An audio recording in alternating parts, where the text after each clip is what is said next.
Assalamualaikum warahmatullahi wabarakatuh. Saya Novi Widiasari dengan NIM 073 kelas Psikologi 5B dengan mata kuliah Psikologi Komunitas ingin memaparkan materi mengenai studi kasus fenomena gangster. Apa sih itu gangster? Definisi gangster adalah kriminal yang merupakan anggota organisasi kejahatan pembuat kekacauan seperti geng. Istilah gangster ini digunakan untuk merujuk anggota organisasi kriminal yang berhubungan dengan mafia seperti Chicago Outfit dan Five Families, dan individu seperti Al Capone dan Bugsy Siegel.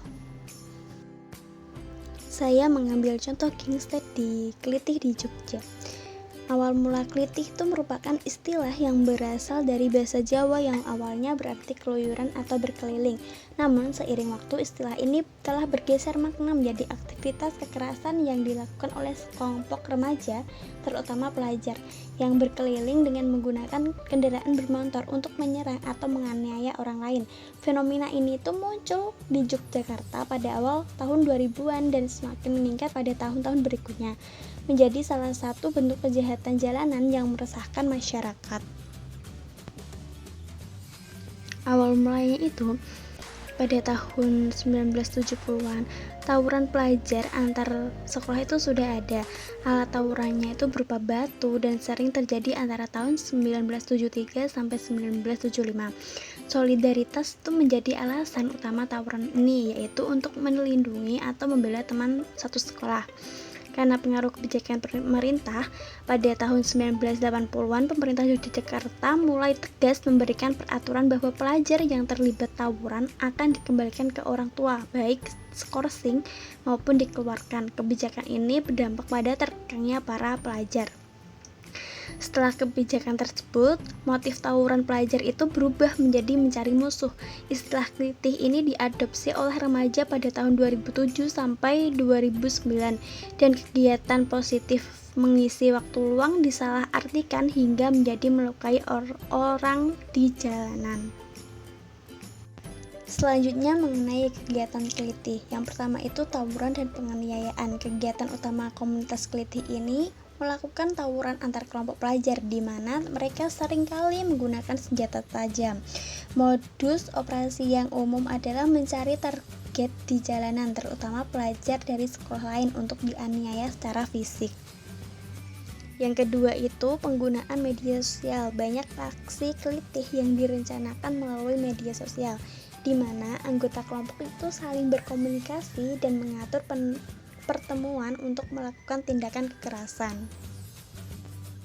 Yang selanjutnya mengenai dampak dari kelitih. Yang pertama itu keresahan masyarakat. Aksi kelitih ini telah menciptakan rasa tidak aman di kalangan masyarakat Yogyakarta. Banyak warga yang merasa khawatir saat keluar rumah, terutama pada malam hari.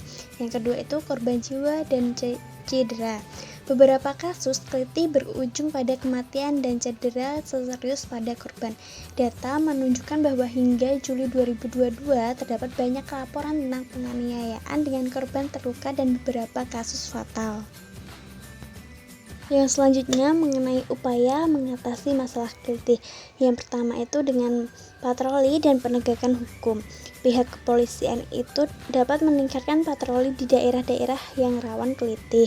Mereka juga melakukan penangkapan terhadap pelaku yang terlibat dalam tindakan kekerasan serta memberikan efek jera melalui proses hukum. Yang kedua itu bisa melalui edukasi dan rehabilitasi. Pemerintah dan organisasi sosial berupaya memberikan edukasi kepada remaja yang terlibat dalam kelitih. Program rehabilitasi sosial dan motivasi dilakukan untuk mengubah perilaku mereka agar tidak terjerumus lebih jauh ke dalam tindakan kriminal.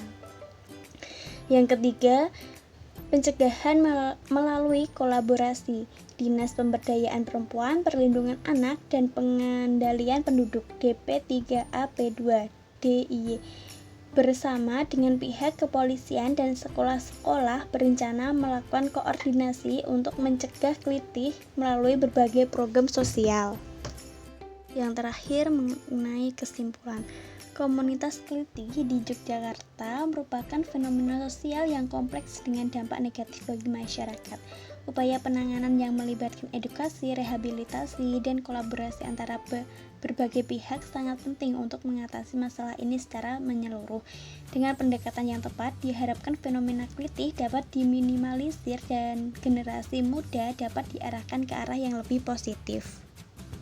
Sekian pemaparan materi dari saya. Terima kasih atas perhatiannya. Mohon maaf bila ada kekurangan. Wassalamualaikum warahmatullahi wabarakatuh.